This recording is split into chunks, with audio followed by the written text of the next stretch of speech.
আচ্ছা বাবা, তোমার একটা কথা জিগাই। কি কবিরে বাবা, আবার কি ফোন দিয়ে আটলি? ওই যে মহিষের মাংসের বিরিয়ানি, ওইটার স্বাদ কেমন হয় বাবা? কি এই সব চিন্তা তোর মাথায় আইলো কেমনে রে বাবা? কাল স্কুলে মুকুল কইলো ওর মামা শহর থেকে আইছে, এই নাকি মহিষের মাংসের বিরিয়ানি খাইছে। ওই কইলো বিরিয়ানির গন্ধে নাকি সারা ঘর ভইরা গেছিল। শুই না তো আমার মুখে পানি আইসা গেছিল বাবা। এইটা আমিও জানি রে বাবা, তই এই গ্রামে ওই জিনিস খাওয়া মানে সর্বনাশ। গ্রামের পুরান মানুষেরা কয় এই গ্রামে যে মহিষের মাংস খায় ওর ঘরেই নাকি অমঙ্গল নাই মাসে রে বাবা, অমঙ্গল নাই মাসে। কিন্তু কেন বাবা? মুরগির মাংস খাই, খাসির মাংস খাই, মহিষের মাংস খাইলে কি দোষ বাবা? হ্যাঁ, তোর বয়স কম, তুই এখন বুঝবি না বাবা। এই গ্রামের লোকে কয় মহিষ খাইলে নাকি গেরস্তের ঘর ভাঙে, জমি শুকায়, বাচ্চা কাচ্চা অসুখে পইরা যায়। এইগুলা কি সত্যি বাবা, নাকি শুধু ভয় দেখানোর জন্য? আমিও জানি রে বাবা, তই ছোটবেলা থেইকা এই ভয়টা আমার মনের ভেতরে কুইরে কুইরে খাইতাছে রে। কি মহিষের মাংস খাইতে চাস? এইটা আমি কি শুনলাম? দেবেন, তুই তোর পোলারে কিরম শিক্ষা দিস রে দেবেন? আরে বাবু, ও ছোট মানুষ, মনের মধ্যে খালি কৌতূহল, তাই আর জিগাইছে আর কি। মনে রাখিস, মহিষ গ্রাম পাহারা দেয়, জমি চাষ দেয়, দুধ দেয়। আর মাংস খাওয়ার কথা মুখে আনলেই পাপ হয়। তুই তোর পোলারে ভালা কইরা শিক্ষা দে, বুঝলি? ভালা কইরা শিক্ষা দে। জি বাবু, আপনার কথা ঠিক, আমি আমার পোলারে ভালা কইরা বুঝাইতেছি। সাবধান কইলাম।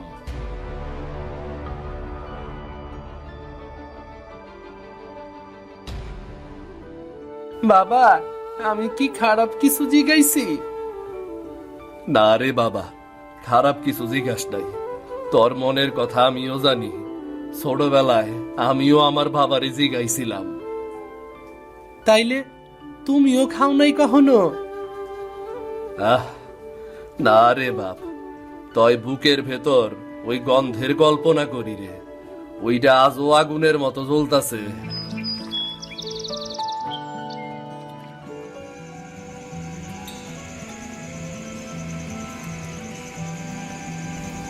বাবা, একটা কথা কই। হ, ক। একবার, খালি একবার মহিষের মাংসের বিরিয়ানি খাইতে চাই বাবা। আবার এই একই কথা?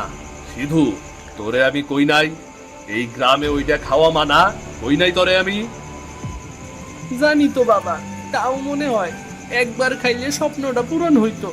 শহরে যদি সবাই খাইতে পারে, আর আমরা পারবো না কেন? বাপরে, শহরের নিয়ম আলাদা, গ্রামের নিয়ম আলাদা। এইখানে যদি লোকে একবার জানে, তরে আর আমারে আস্ত রাখবো না রে। আমি কারো কাছে কমু না বাবা, গোপনে খাইমু, কেউ টেরও পাইবো না। তুমি যে এইখান থেকে পারো আমারে আইনা দাও বাবা। আচ্ছা, আমি কি পারুম? এক পাশে গ্রামের ভয়, অন্য পাশে আমার পোলার আবদার। হায় সৃষ্টিকর্তা, এ আমি কোন পরীক্ষার মধ্যে পড়লাম? বাবা, তুমি ছোট থাকতেও খাইতে চাইছিলা না? চাইতাম তো রে, কতবার কইরা চাইতাম। আমি তোর বয়সে আমার বাবারে কইছিলাম, উনি কইছিলেন এই গ্রামে মহিষের মাংস মানেই সর্বনাশ। এই ভয়েই তো কোনোদিন খাইতে পারি নাই রে বাপ। তাইলে তো তুমি আমারে বুঝবা বাবা। আমি যদি এই মহিষের মাংসের বিরিয়ানি না খাই, তাইলে আমারও তো তোমার মতন ওই আফসোস সারা জীবন থাকবো। বুঝি রে সিধু, খুব ভালো কইরাই বুঝি আমি সব। তয় আমি যে নিরুপায়, এই সমাজে অনেক মানুষ আছে, যদি কেউ টের পাইয়া যায় তখন। বাবা, আমি প্রতিজ্ঞা করতেছি কাউরে কিচ্ছুটা কমু না। তুমি আর আমি শুধু জানবো বাবা। আমার পোলার এই আবদার আমি আগ্রাহ্য করবার পারি না। এই আগুন তো আমার বুকেও বহুদিন ধরে জ্বলতাছে। আমি জানি এই জ্বালা কি, আমি জানি।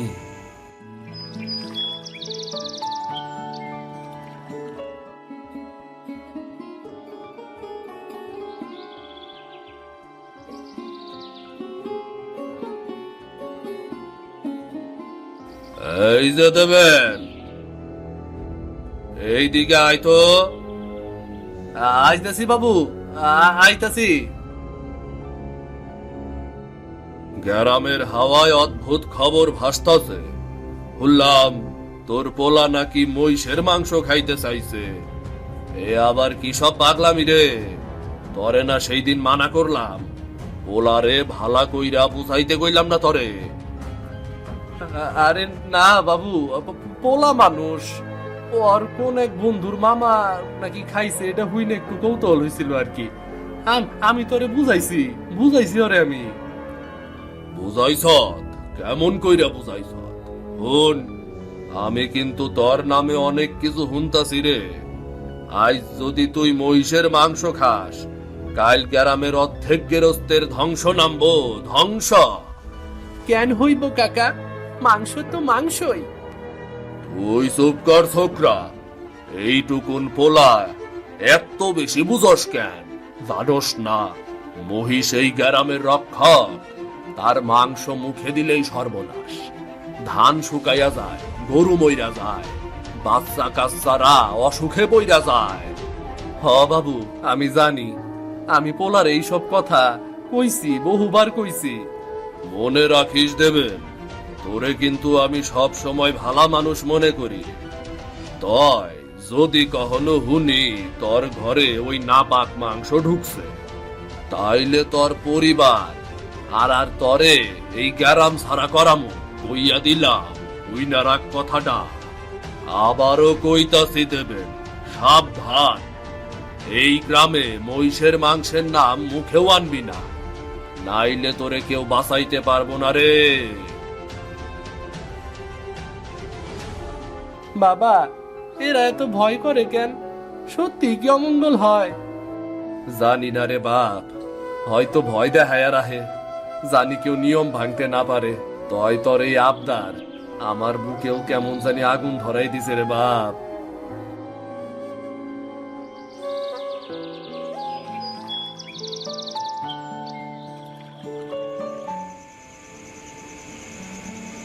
কি যে করি? এত বছর পর আবার ওই কথাটা মাথার মধ্যে ঘুরপাক করতেছে। সিধুর ইচ্ছা তো হুবহু আমার ছোটবেলার মতন। হাজার হইলেও আমারই তো পোলা। বাবা, মহিষের মাংস খাইতে নাকি ভীষণ স্বাদ হয়। হরি কাকার মামা নাকি শহরে খাইছে। আমিও খাইতে চাই বাবা, আমারে একদিন খাওয়াবা? চুপ কর বেটা, এই বুলি আর মুখে আনবি না। এই গ্রামে মহিষ মানে দেবতা সমান। তার মাংস খাওয়া মানেই সর্বনাশ ডাইকা আনা। কিন্তু বাবা, আমি তো কারো ক্ষতি করুম না। আমি শুধু এক টুকরা গোস্ত খাইতে চাইছি বাবা। চুপ কর দেবেন, না কইতাছি মানে না। মনে রাখিস, আমাগোর বংশের কেউ ওই জিনিসে মুখ দেয় নাই, তুইও দিবি না, কইয়া দিলাম। আমি তখন পারি নাই, বাবার ভয়ে চুপ করে গেছিলাম। কিন্তু বুকের ভেতরে ওই স্বাদের কল্পনা আজও যায় নাই আমার। সমাজের ভয় আছে, লোকে কি কইব। দেবাশিস বাবু তো হুমকি দিয়া গেল, কিন্তু এ মনের ক্ষুধা কি চাপা দেওয়া যায়? অনেক হইছে, আর না। আমি যদি নিজের স্বপ্ন পূরণ করতে না পারি, অন্তত পোলাডার স্বপ্ন পূরণ করব আমি। এই স্বাদ সিধুর জীবনে আনন্দ নিয়ে আসুক, আমি এইটাই চাই। মহিষের মাংসর ওই বিরানির গন্ধটা আমি আর সিধু এক লোকে উপভোগ করুক। এই সমাজ ভয় পায় রাখে, ওই ভয় এবার আমার ভাঙতেই হইব আমারে।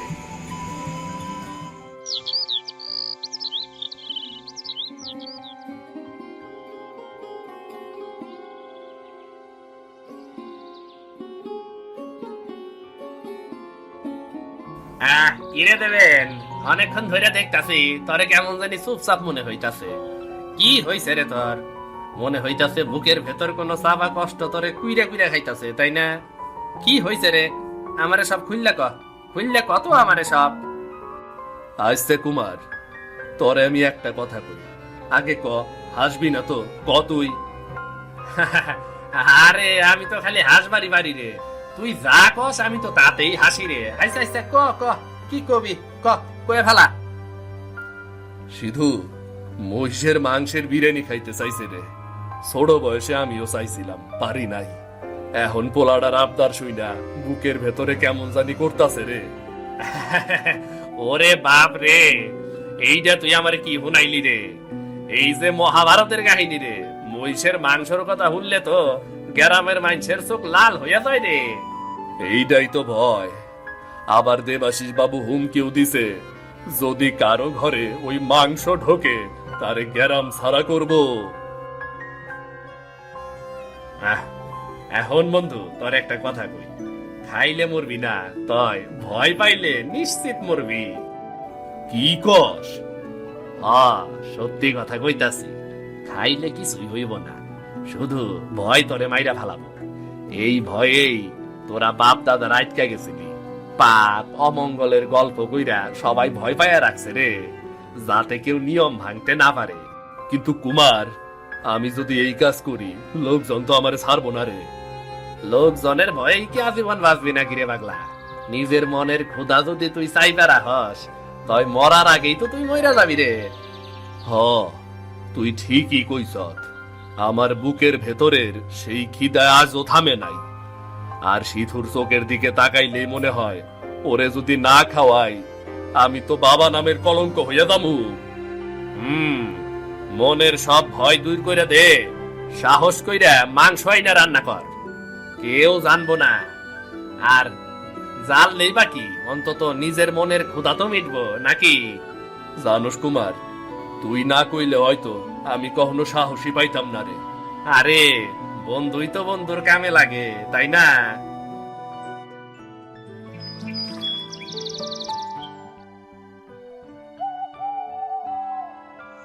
ওগো, সকাল থেকেই দেখতাছি পোলাটার মুখ ভার কইরা বইসা আছে। কি হইছে ওর? আবার কেউ ওরে ডাকাইছে নাকি? আরে না গিন্নি, আসলে তুমি তো জানো না সিধু কি চাইতাছে। কি চাইতাছে আবার? মহিষের মাংসের বিরিয়ানি।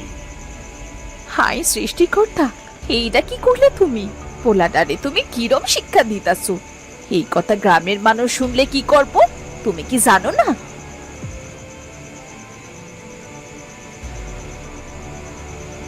মা, আমি তো কারো ক্ষতি করতে চাই না, আমি খালি একবার খাইতে চাই। চুপ করো, এই কথার কোনো দিন মুখে আনবি না। এই গ্রামে মহিষের মাংসের নাম নেওয়া মানা। যদি সমাজের লোকে জানে না, তাইলে আমাকে আস্ত রাখবো না। মিথিলা, ভয় ঠিকই আছে, তয় তুমি একবার পোলাডার চোখের দিকে তাকাও, তাইলেই ওর কষ্টটা বুঝবা। আমি বুঝতাছি, কারণ একই খিদায় একদিন আমার মনেও আইছিল। তুমি ওইসব এখনো ভুলো নাই? তাইলে তুমি আমি দুইজনেই সর্বনাশের পথে যাইতাছি কইলাম। শোন শোন পোলা, তুই যদি বিরিয়ানি খাইতে চাস, আমি তরে খাসির মাংসের বিরিয়ানি কইরা দিমু, ঝাল ঝাল মশলা দিয়া। ওইটা খাস বাবা, তাতে সমাজের ভয় নাই, আবার তোর স্বপ্নও পূরণ হইব। মা, আমি ওইটা খামু না, আমি চাই মহিষের মাংস, ওইটাই স্বপ্নে দেখি আমি। জেদ করিস না বাবা।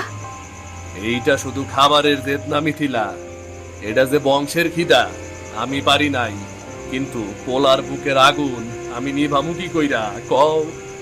যদি লোকে জানে, এই সমাজ আমাকে কোনো দিন ক্ষমা করবো না। আমরা বাইসা থাকবো কি কইরা? মা, তোমরা ভয় পাইও না, একটু চেষ্টা করে দেখো না, আমি কাউরে কিছুই কমু না। তোমরা ছাড়া আমার আর কেডা আছে কও? তোমাকে ছাড়া আমি আর কার কাছে আবদার করু কও না?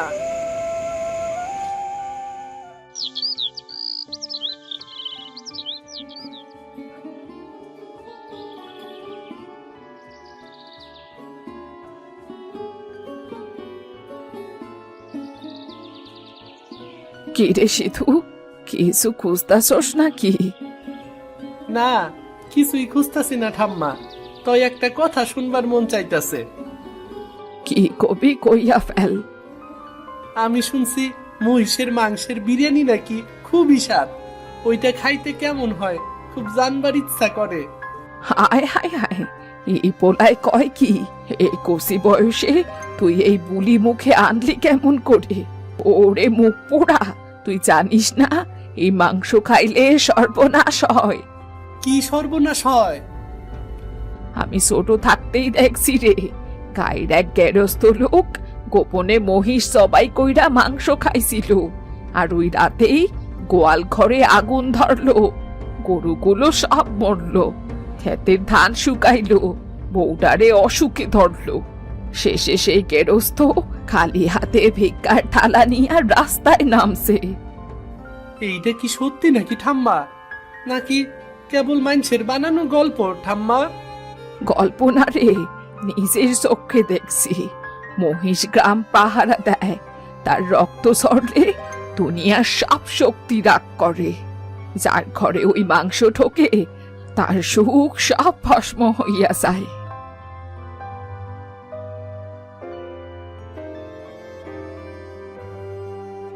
কিন্তু মাংস তো খাইতে ভালোই লাগে।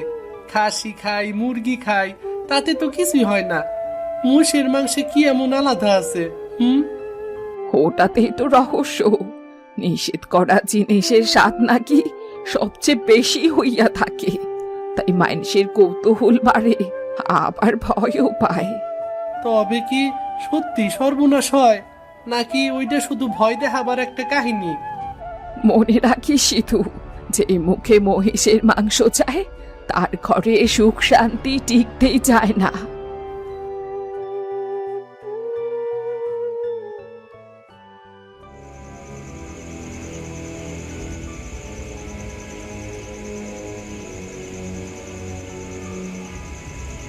আইলি, ব্যাগে জিনিস আছে তো? হরে, অনেক কষ্টে আনছি। পাশের হাড়ে গোপনে এক কষাই বিক্রি করতো, কাউরে টের পাইতে দিত না। দেখছ, ভয় পাইলেই ভয়, কইরা ফেললে কিসের ভয় রে? আলার ভয় পিছু আর ছাড়ে না রে। দেবাশিস বাবু জানলে আমারে জ্যান্ত মাটি চাপা দিব। শান্ত হ, চুপচাপ বাড়িতে ঢোক, আমি পাহারা দিতাছি।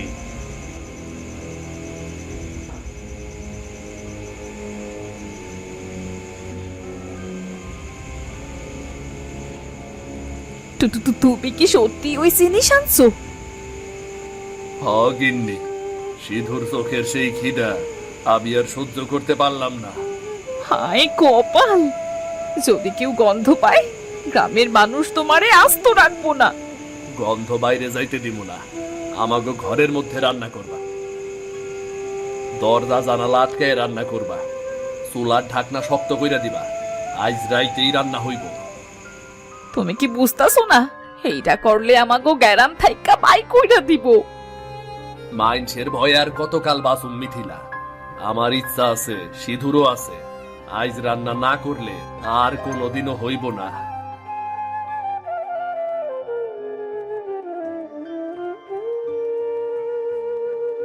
আচ্ছা ঠিক আছে, আমি রান্না করবো।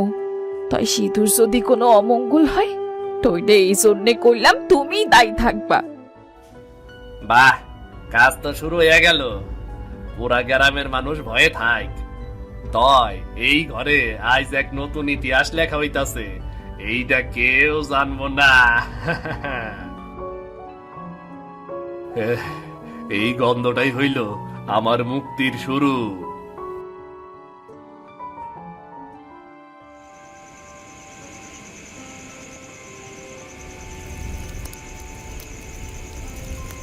মা, কেমন গন্ধ হইতাছে!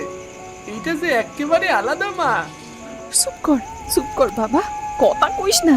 বাইরের কেউ যদি শব্দ পায় তাইলে কিন্তু সর্বনাশ হইয়া যাইব। ঠিক কইছ, দরজা জানলা আটকাইছো তো? হ, তাই এই মশলার গন্ধ কি কইরা আটকামু? হলুদ, জিরা, গরম মশলা সব মিলাইয়া বাতাসে উঠতাছে, ঘ্রাণ ছড়াইয়া পড়ছে। রে, এই গন্ধের জন্যই এতদিন অপেক্ষা করতেছিলাম। মনে হইতেছে আমি স্বপ্ন দেখতেছি। স্বপ্ন না রে, এটা যে আমাকে লুকানো সত্য। হোগো, যদি পুরীর কাহিনী সত্যি হয়, যদি সর্বনাশ নামে আসে। ভয় পায়ও না গিন্নি, ভয় রে জিয়ায় রাখলে সর্বনাশ হয়। আজ আমরা ভয় রে জয় করতাছি। মা, এই গন্ধ আর সহ্য হইতাছে না। রান্না কখন শেষ হইব মা? আরে পোলা রে, তুই এখনো খাওনের চিন্তাই আছুস, আর আমি তো ভয়ে মরতাছি। ভয় ভুইলা যাও, আজ আমরা ভয় রে জয় করো। মা, বাবা, আমি কি সত্যিই খাইতে পারুম? হ বাবা, আজ তোর স্বপ্ন সত্যি হইব রে বাবা, সত্যি হইব।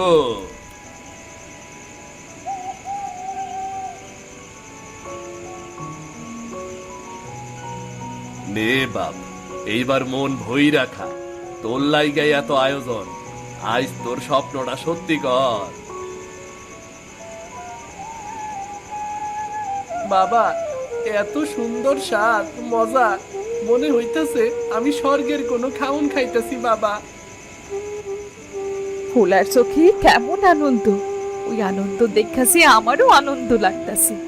আমি এতদিন শুধুই ভয় পাইছি, পোলাদার শখের কথাও ভাবি নাই। দেখছো গিন্নি, আমরা ভয় রে জয় কইরা ফালাইছি। এতদিন যেইটাই সমাজে নিষেধ কইরা রাখছিল, আইজ আমাগো পোলার স্বপ্ন সেটা পূরণ হইয়া গেছে গো। সেই নিষেধ আমরা ভাঙ্গা ফালাইতে পারছি গো গিন্নি, ভাঙ্গা ফালাইতে পারছি।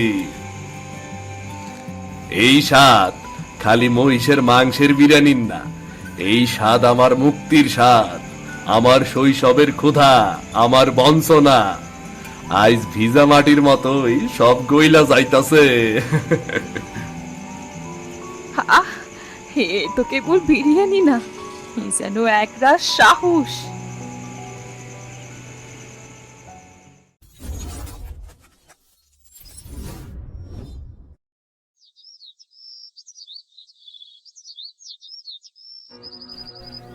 সুপ্রিয়া, এই জীবনটা যেন এক যুদ্ধ। ফসলের ক্ষেত শুকিয়ে যাচ্ছে, বৃষ্টি হলে আবার ভেসে যায়।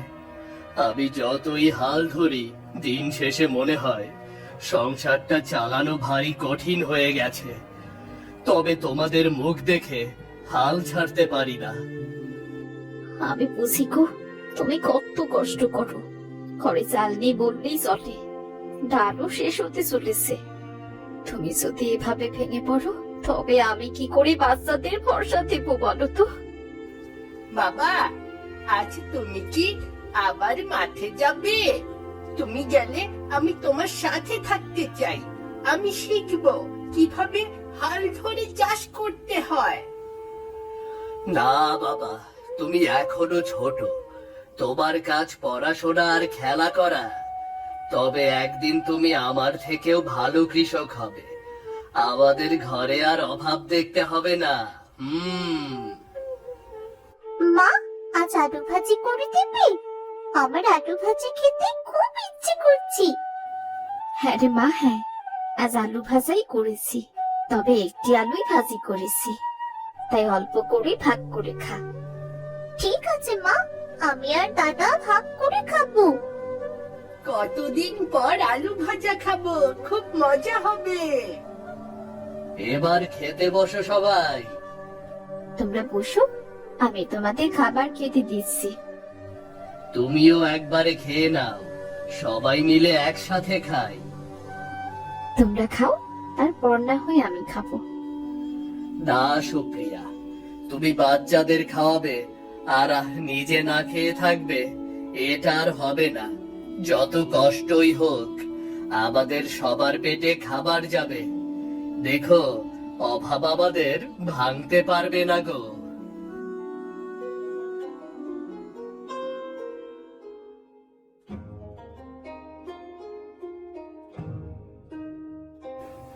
আজ না হয় এমন করে চললাম, কিন্তু কাল কিভাবে চলবো? কাল গ্রাম প্রধানের কাছে যে দেখতে হবে কিছু টাকা ধার পাই কিনা।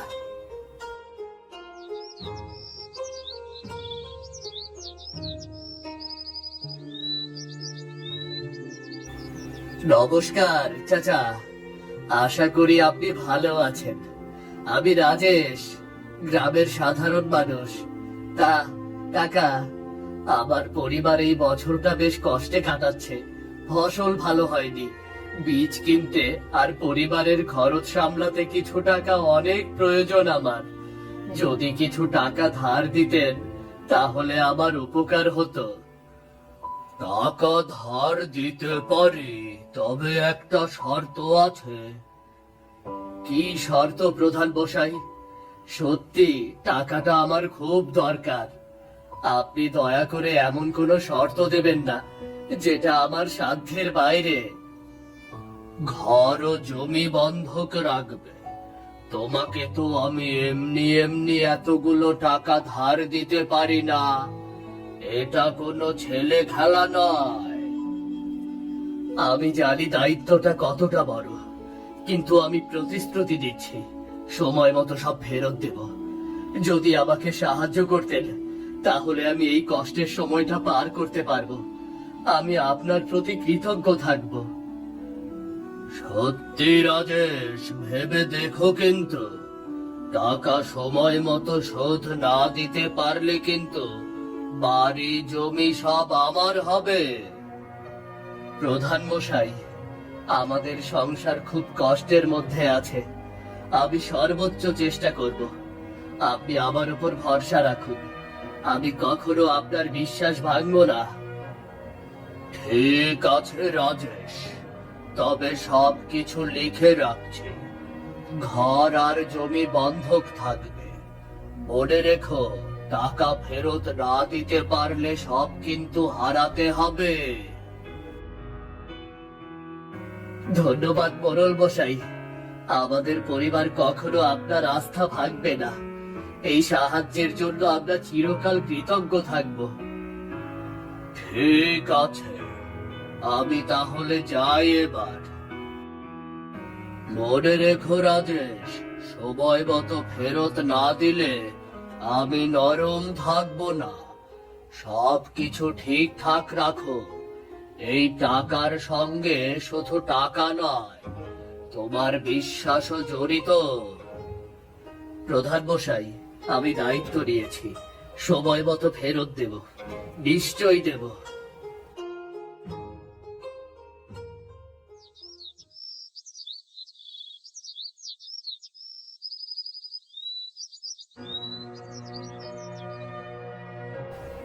এই বছরটা আমাদের জন্য কঠিন।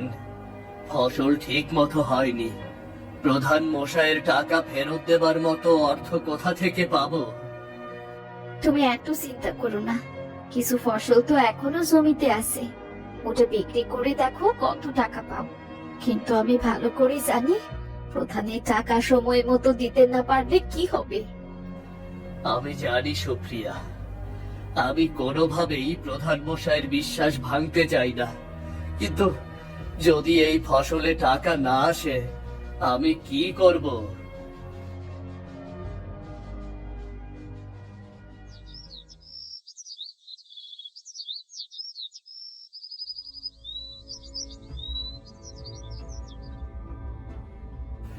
রাজেশ,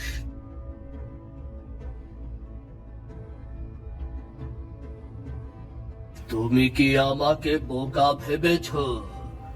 আমি তো তোমাকে জানিয়েছিলাম সময় মতো টাকা দিতে হবে। এখন কি হলো? ফসল কেমন হলো? প্রধান মশাই, আমি সত্যিই চেষ্টা করেছি, কিন্তু এবছর ফসল ভালো হয়নি। প্রকৃতির নানা কারণে ক্ষতি হয়েছে। আমি টাকা জোগাড় করার চেষ্টা করছি। চেষ্টা চেষ্টা দিয়ে কি হবে? টাকা সময় মতো দিতে হবে। ঘর আর জমি বন্ধক রেখেছ, মনে রেখো। যদি আরো দেরি করো আমি তোমাকে ঘর থেকে উচ্ছেদ করব। আমি আর নরম থাকবো না রাজেশ, বলে দিলাম, নরম থাকবো না। প্রধান মশাই, আপনি এমন করলে আমরা কোথায় যাব? ঘরে দুটো ছোট ছোট বাচ্চা রয়েছে। সুপ্রিয়া, ভয় পাওয়ার কিছুই নেই। আমরা বের হওয়ার পথ ভাববো। বাচ্চাদের জন্য আমরা নতুন কোনো জায়গা খুঁজবো, কিন্তু আমরা হার মানবো না।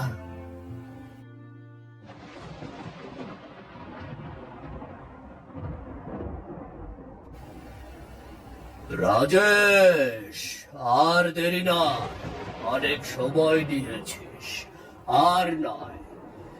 তুই আবার টাকা ফেরত দিতে পারিসনি, আমি তোকে ঘর থেকে উচ্ছেদ করতে বাধ্য হচ্ছি। এখনই বের হ। এই ঘর, এই জমি আমার। প্রধান মশাই, আমি সত্যিই চেষ্টা করেছি, কিন্তু ফসল ভালো হয়নি, আমি পারিনি। দয়া করুন, আরো কিছুদিন সময় দিন আমাকে। চেষ্টা? আমি চেষ্টা চাই না, আমি টাকা চাই, টাকা। ঘর আজকেই ফাঁকা করতে হবে, আর দেরি করলে চলবে না।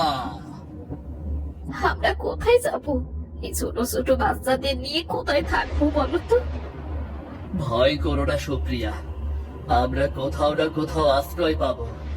ঘর জমি হারালেও সৃষ্টিকর্তা তো হারাইনি, তিনি আমাদের সাথে আছে। একটা ব্যবস্থা হয়েই যাবে। বাচ্চাদের জন্য আমরা নতুন জীবন করব। বাবা, তাহলে আমাদের বাড়ি আর থাকবে না? না বাবা, বাড়ি থাকবে না, কিন্তু আমরা একসাথে আছি। আমরা নতুন বাড়ি বানাবো, চিন্তা করো না। মা, আমরা কোথায় যাব? কি হবে আমাদের এখন? এখন আমরা কোথায় যাব? সুপ্রিয়া, আমরা একসাথে, তুমি দেখো, আমরা আবার সুখী হতে পারবো। সৃষ্টিকর্তা আমাদের পথ দেখাবে।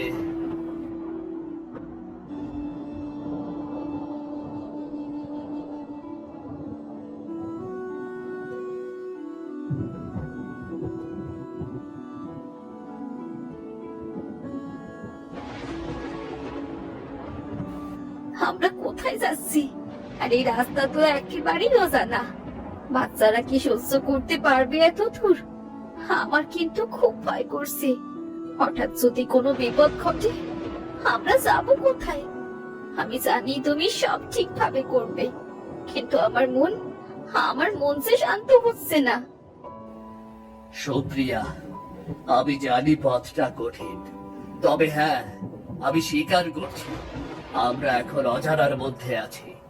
আর কিছুক্ষণ, আর একটু চেষ্টা, তারপর আমরা নিরাপদ কোনো জায়গা খুঁজে পাবো।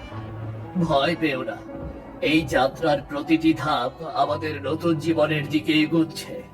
মনে রেখো, আমরা একসাথে, তাই সব কিছু ঠিক হয়ে যাবে।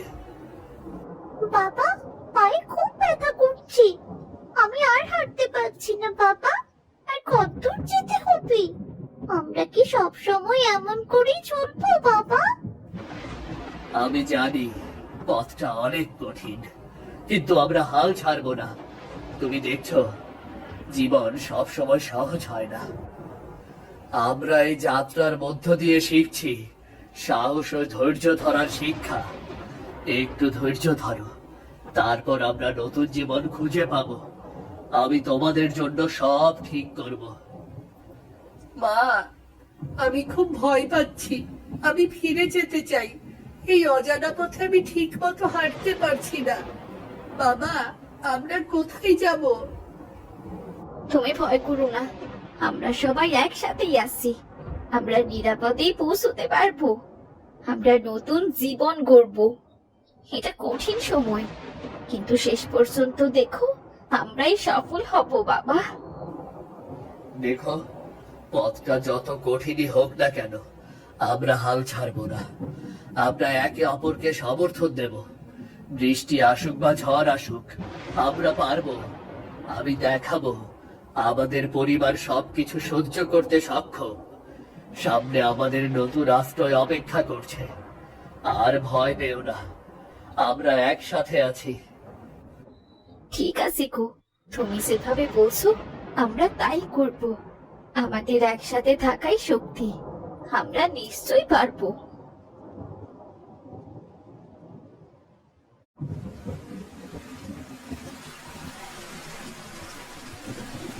আমরা কোথায় যাই? আর এই বৃষ্টি তো বাড়তেই থাকছে, কোনো জায়গাও তো দেখা যাচ্ছে না। আমি আমি কিন্তু খুব ভয় পাচ্ছি, বাচ্চাদের জন্যই খুব ভয় লাগছে আমার। ভয় পেও না সুপ্রিয়া, আমরা একসাথে আছি। আমার কথা বিশ্বাস করো, যতই ঝড় হোক আমরা নিরাপদ জায়গা খুঁজে বের করব। শুধু একে অপরকে ধরে রাখো, আমাদের হাতে হাত থাকলে আমরা পারবোই পারবো।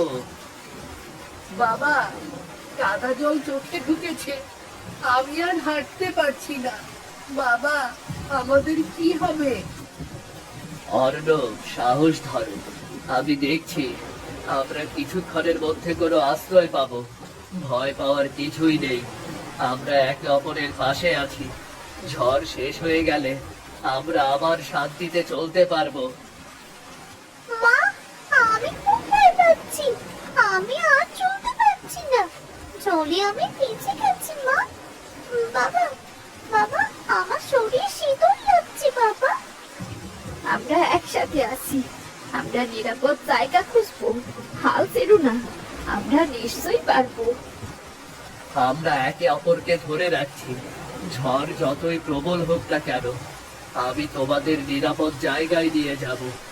সবাই আবার পাশে থাকো, হাত ধরে থেকো তোমরা, ভয় পাওয়ার কিছুই নেই, আমরা পারবো, আমি প্রতিশ্রুতি দিচ্ছি।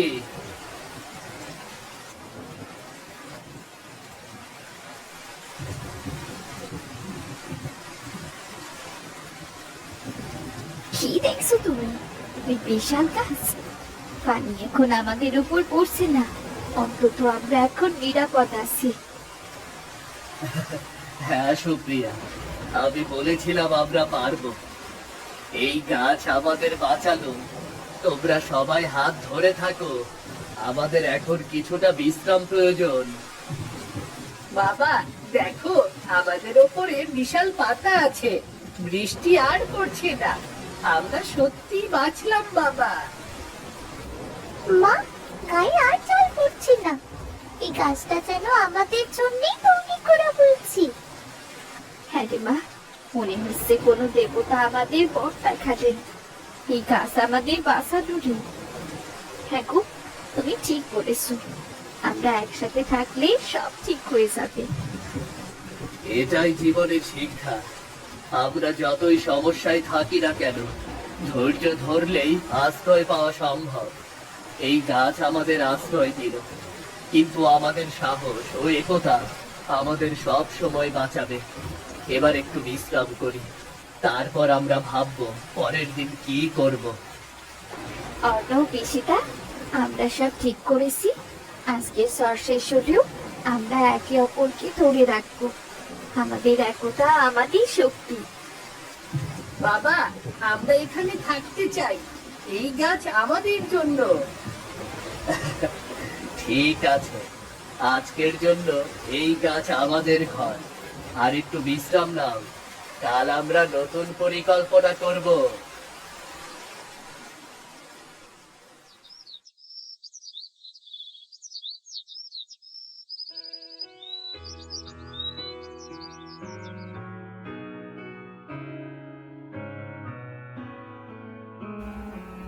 বাবা, দেখো দেখো, গাছের ডালে কত বড় বড় বেগুন, এই গাছ কি জাদু করেছে? মা, মা, আমাদের জন্য কি সৃষ্টিকর্তাই গাছ তৈরি করেছেন? দেখো না, বেগুনগুলো কি সুন্দর। এই সৃষ্টিকর্তা, কি আশ্চর্য, রাতে ঝড় আমাদের কষ্ট দিয়েছে, কিন্তু এই বেগুন আমাদের জন্য এক আশীর্বাদ। হ্যাঁ সুপ্রিয়া, আমি বিশ্বাস করতে পারছি না, আমরা পুরো রাত বৃষ্টি ও ঝড়ের মধ্যে কাটিয়েছি, কিন্তু এই গাছ আমাদের আশ্রয় দিল। আর এখন এই বিশাল বেগুন, এটা শুধু খাবার নয়, এটা আমাদের নতুন জীবনের আশা মনে হচ্ছে, আমাদের ধৈর্য ও সাহসকে পুরস্কৃত করা হচ্ছে। বাবা, আমরা কি এগুলো বিক্রি করতে পারবো? আমরা কি নতুন জীবন শুরু করতে পারবো এই বেগুন দিয়ে? হ্যাঁ বাবা, আমরা বেগুন বিক্রি করে নতুন ঘর বানাতে পারবো। হ্যাঁ, আজ আমরা শুধু বেঁচে নেই, আমরা আবার শুরু করতে পারি। বেগুনগুলো আমাদের নতুন শুরু, আমাদের নতুন আশা। আমরা ধৈর্য ধরেছি, একে অপরকে ধরে রেখেছি। এবার আমাদের কঠোর পরিশ্রমের দিন শুরু হবে। ঠিক আছে সুপ্রিয়া, আজ থেকে আমরা বেগুন বিক্রি করে আমাদের সংসারের নতুন ভিত্তি স্থাপন করব। ছোট ছোট ধাপ, ধৈর্য আর একতা, এগুলো আমাদের সাহায্য করবে। এই গাছ আমাদের জীবন পরিবর্তন করার উপহার দিয়েছে।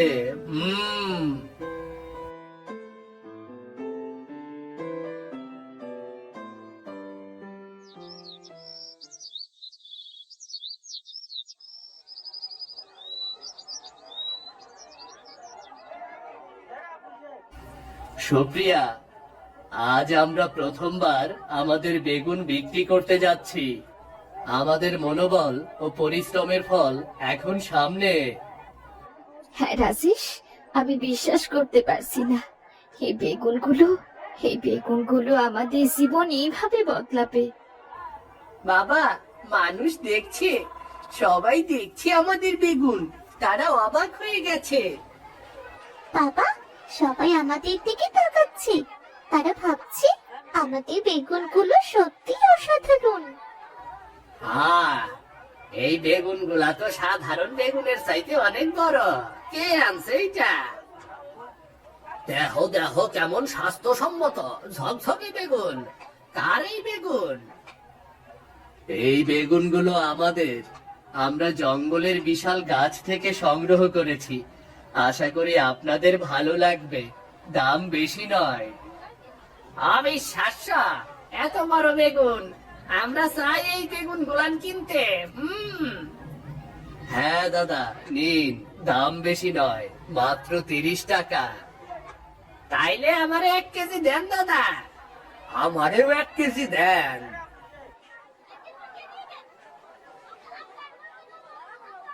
দেখো, আজকের বিক্রিতে আমরা খুব ভালো আয় করতে পেরেছি।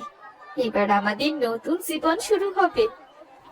ঠিক বলেছ সুপ্রিয়া, আজ আমরা শুধু বিক্রি করছি না, আমরা আমাদের স্বপ্নের পথে প্রথম ধাপ ফেলেছি।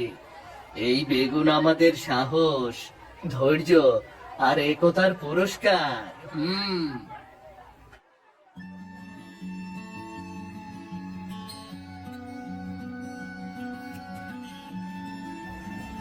সুপ্রিয়া, দেখো আমরা কেমন সুন্দর ঘর বানালাম। ছোট হলেও আমাদের নিজস্ব ঘর। এখানে আমরা নিরাপদ এবং স্বাচ্ছন্দ্য অনুভব করছি গো।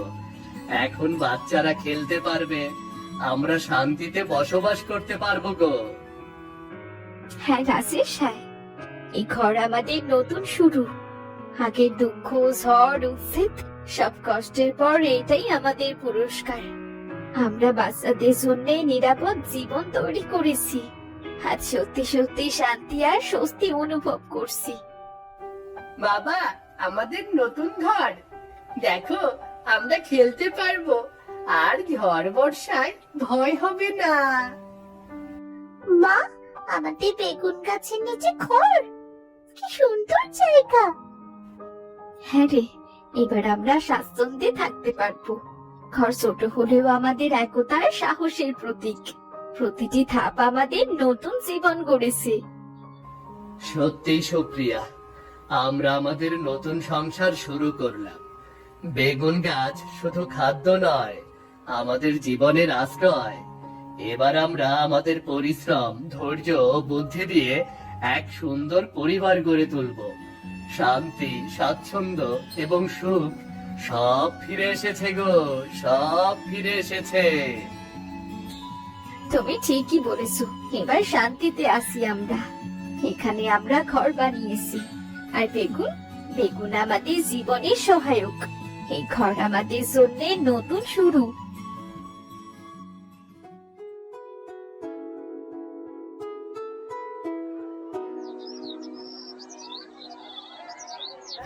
সুপ্রিয়া, দেখো আমাদের প্রতিদিনের বিক্রি কত ভালো হচ্ছে গো। বেগুনগুলো এখন গ্রামের সব দোকানেই চাহিদা করছে। ধীরে ধীরে আমাদের নাম ডাক হচ্ছে গো। আমরা শুধু পরিবারকে রক্ষা করিনি, এখন আমাদের স্বপ্ন পূর্ণ হচ্ছে গো।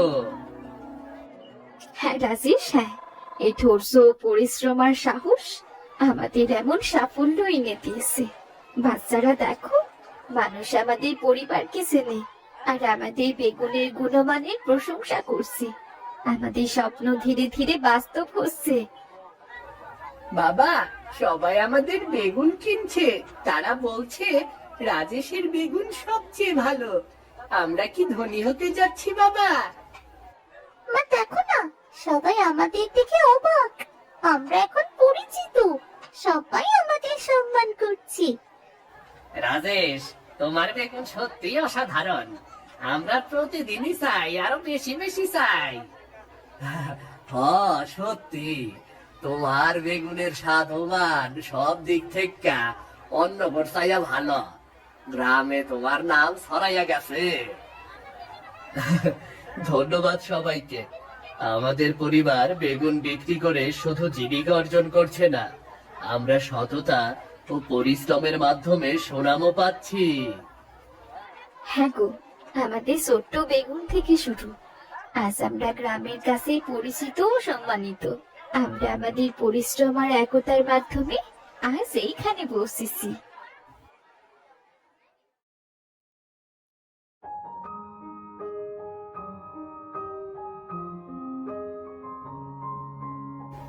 বাবা, আমরা ফিরে যাচ্ছি আমাদের বাড়ি।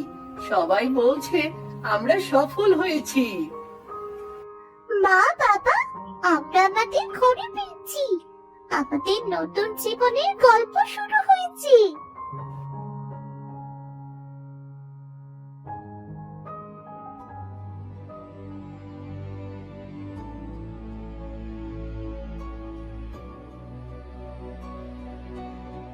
প্রধান মশাই, আমরা আমাদের সব ঋণ পরিশোধ করতে এসেছি।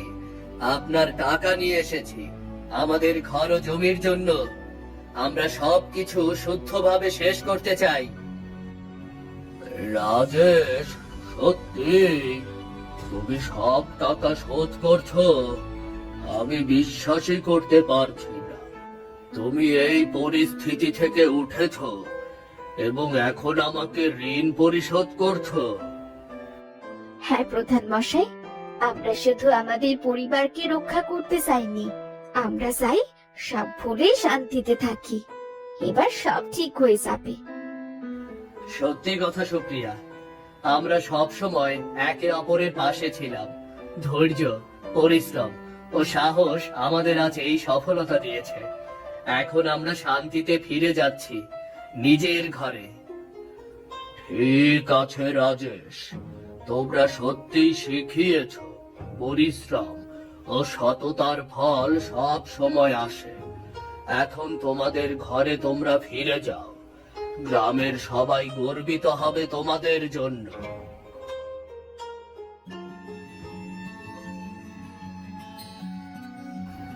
চলো সবাই, আমরা ফিরে যাই।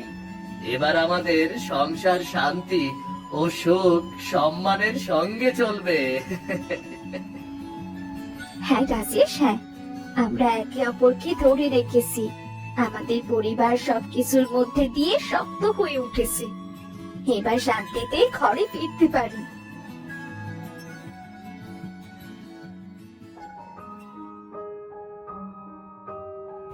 ভিডিওটি যদি আপনাদের ভালো লেগে থাকে, তাহলে চ্যানেলটি সাবস্ক্রাইব করে দিন। লাইক আর কমেন্ট করতেও ভুলবেন না কিন্তু।